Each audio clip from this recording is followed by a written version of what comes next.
এটাই দই পটলের সবথেকে সেরা রেসিপি।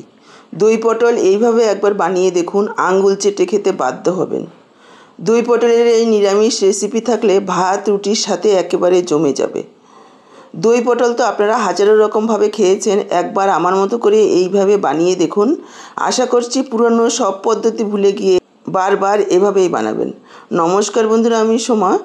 আহারে বাহার রান্নাঘরের আরও একটা নতুন পর্বে আপনাদের সবাইকে অনেক অনেক স্বাগত জানাই। আজকে দুর্দান্ত স্বাদের এই দই পটলের রেসিপিটা করার জন্য দেখুন, আমি এখানে 8 পিস পটল নিয়েছি। পটলগুলোকে আমি এইভাবে কেটে নিচ্ছি, একটু খোসা রেখে আর একটু খোসা ছাড়িয়ে নিচ্ছি। দর্শক বন্ধুরা, আজকের পুরো ভিডিওটা দেখুন, আশা করছি আপনাদের নিশ্চয়ই ভীষণ ভালো লাগবে। যদি ভালো লাগে অবশ্যই একটা লাইক করে শেয়ার করে দেবেন। আমার থেকে এইরকমই নতুন রেসিপির আপডেট পাওয়ার জন্য চ্যানেলটাকে সাবস্ক্রাইব করে সাথেই থাকবেন। ফেসবুক পেজ থেকে দেখে থাকলে পেজটাকে ফলো করবেন। দেখুন, পটলগুলোকে উপরের খোসাটা ছাড়িয়ে নিয়েছি এইভাবে, তারপর দুদিকটা কেটে বাদ দিয়ে দু মাথায় এইভাবে একটু 4 ফালি করে কেটে নিচ্ছি একটু একটু করে, যাতে মশলাটা খুব ভালোভাবে পটলের ভেতরে ঢুকে যায়। রান্নার পর পটলগুলোকে ধুয়ে নিয়ে চলে আসলাম। দিয়ে দিচ্ছি পরিমাণ মতো লবণ, দিয়ে দিচ্ছি একটু হলুদ গুঁড়ো। লবণ আর হলুদ মেখে 5 মিনিটের জন্য রেখে দেব, এতে করে লবণটা পটলের ভিতরে ঢুকে যাবে। 5 মিনিট পর দেখুন ফিরে এসেছি। গ্যাস অন করে কড়াই বসিয়ে দিয়ে দিচ্ছি সর্ষের তেল। আমি রান্নাটা সর্ষের তেলে করব, আপনারা আপনাদের পছন্দ অনুযায়ী রান্নার তেল দিয়ে করতে পারবেন। তেল গরম হয়ে গেলে দিয়ে দিলাম লবণ হলুদ মেখে রাখা পটলগুলোকে একটু ভেজে নেব, তবে খুব বেশি কড়া করে বা পটলের গায়ে রং ধরিয়ে ভাজবো না। গ্যাসের ফ্লেমটাকে মিডিয়াম লোতে রেখে একটু নরম করে পটলগুলোকে ভাজতে হবে। নাড়াচাড়া করে নিয়ে ঢাকা দিয়ে দেব, আর 3-4 মিনিট সময় নিয়ে একটু ঢাকা দিয়ে ভাজবো, যাতে পটলগুলো নরম হয়ে যায়। পটলগুলি ভাজা হতে হতে এদিকে আমি একটা মশলা রেডি করে নিচ্ছি। একটা মিক্সচার জারে নিয়ে নিলাম 1.5 চা চামচ গোটা জিরে, 3টে কাঁচা লঙ্কা টুকরো করে দিয়েছি, আর 1 ইঞ্চি পরিমাণ আদা। পরিমাণ মতো জল দিয়ে একেবারে মিহি একটা পেস্ট তৈরি করে নেব। দেখুন, এই রকম একটা মিহি পেস্ট তৈরি করে নিয়েছি। আপনারা চাইলে শিলনোড়াতেও বেটে নিতে পারেন। এদিকে ঢাকা দিয়ে দিয়ে প্রায় 3-4 মিনিট সময় নিয়ে পটলগুলোকে ভেজে নিয়েছি। মাঝখানে দুবার ঢাকা তুলে আমি নাড়াচাড়া করে দিয়েছি। দেখুন, পটলগুলো প্রায় 60% সেদ্ধ হয়ে গেছে। এবার পটলগুলোকে তুলে রাখছি। পটলগুলো তুলে নিয়ে বাকি যে তেলটা রয়েছে তার মধ্যে দিয়ে দিলাম 1/2 চা চামচ গোটা জিরে।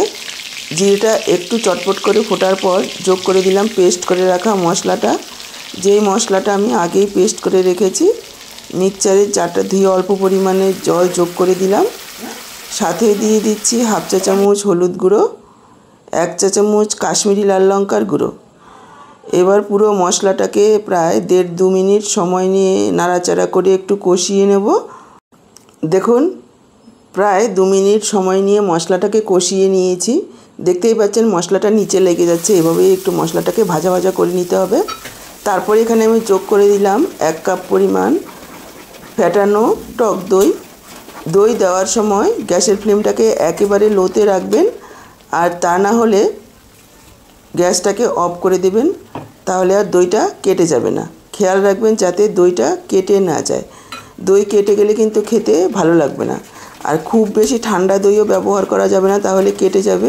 ফ্রিজ থেকে মোটামুটি 1 ঘন্টা আগে দই বের করে রাখতে হবে, তারপর দইটাকে রান্নায় ব্যবহার করতে হবে। দই দেওয়ার সাথে সাথে প্রায় 1.5-2 মিনিট সময় নিয়ে খুব ভালোভাবে দইটাকে মিশিয়ে নিতে হবে মশলার সাথে, তাহলে আর দইটা কেটে যাবে না। দেখুন, দই দেওয়ার পর আরও 2 মিনিট মতো খুব ভালোভাবে কষিয়ে নিয়েছি। এরপর আমি যোগ করে দিলাম ভেজে রাখা পটলগুলোকেও দইয়ের মশলার সাথে খুব ভালোভাবে কষিয়ে নিতে হবে। এখানে আমি পরিমাণ মতো আরও একটু লবণ যোগ করে দিলাম, আর দিয়ে দিচ্ছি 1 চা চামচ চিনি।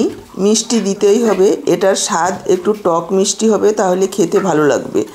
চিনির পরিমাণটা আপনারা নিজেদের ইচ্ছে অনুযায়ী বা স্বাদ অনুযায়ী যোগ করবেন।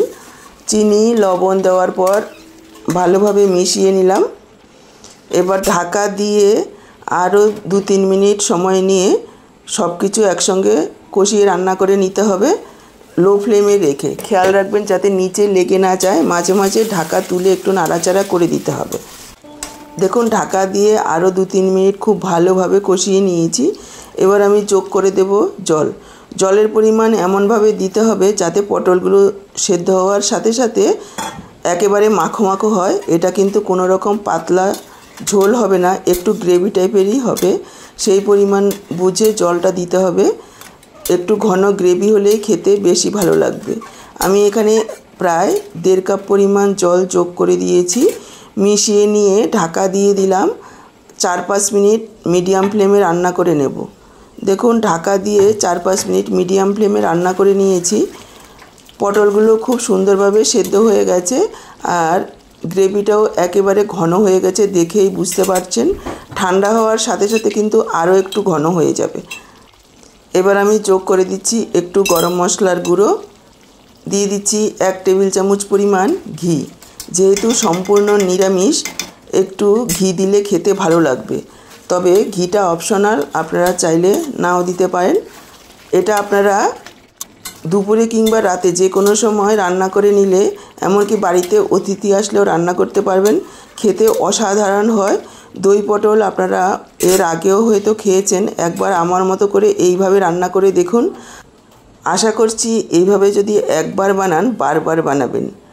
এবার দেখুন ঘি গরম মশলাটা মিশিয়ে নিয়ে গ্যাস অফ করে 5 মিনিট রেখে দিয়েছি স্ট্যান্ডিং টাইমে, যাতে সব কিছু খুব সুন্দরভাবে সেট হয়ে যায়। 5 মিনিট পর দেখুন আমি পরিবেশন করে দিয়েছি।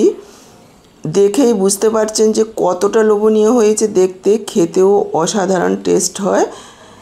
তাহলে আজকের পুরো ভিডিওটা দেখে কেমন লাগলো কমেন্ট বক্সে জানাতে ভুলবেন না। ভালো লাগলে একটা লাইক করে ভিডিওটাকে শেয়ার করে দেবেন।